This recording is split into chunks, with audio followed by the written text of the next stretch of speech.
So I posted a text last night saying I had figured out how to make the creamy jalapeno sauce that's in the Taco Bell quesadillas at home, and that I would make a video about it, so this is the video. So to start off with, we're going to have the base, which we're using half a cup of sour cream.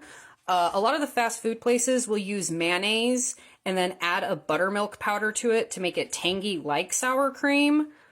So I find it easier to just use sour cream at home. If you don't like sour cream or mayonnaise, you might try crema.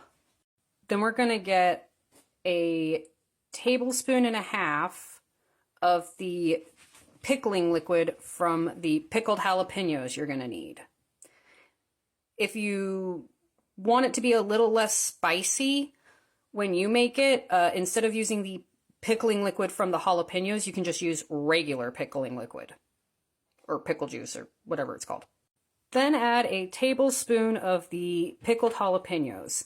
I'm using a food processor, so I'm not going to chop them up any further, but if you don't have a food processor or an immersion blender, you're going to want to chop these bad boys up real tiny. Try to get them as small as you can. Unless you like big chunks of jalapeno, then do whatever you feel. Also, I only use a tablespoon of the diced jalapenos.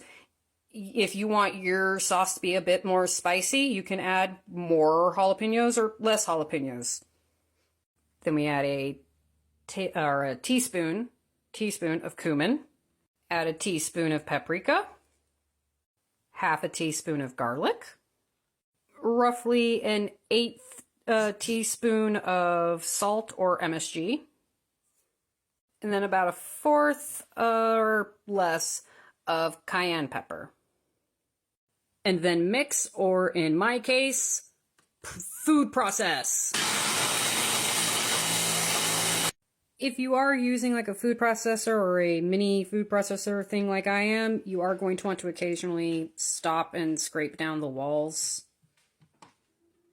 so that you can make sure all that sour cream gets blended in.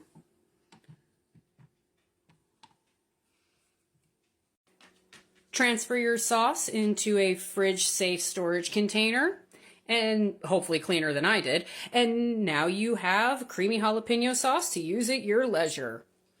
Again, if you don't like sour cream and you don't like mayonnaise, you might want to try Mexican crema as a replacement for the base.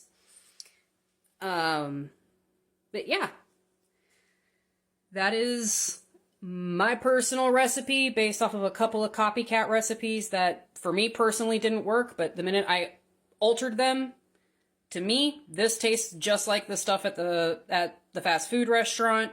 So, yeah. Hope this helps.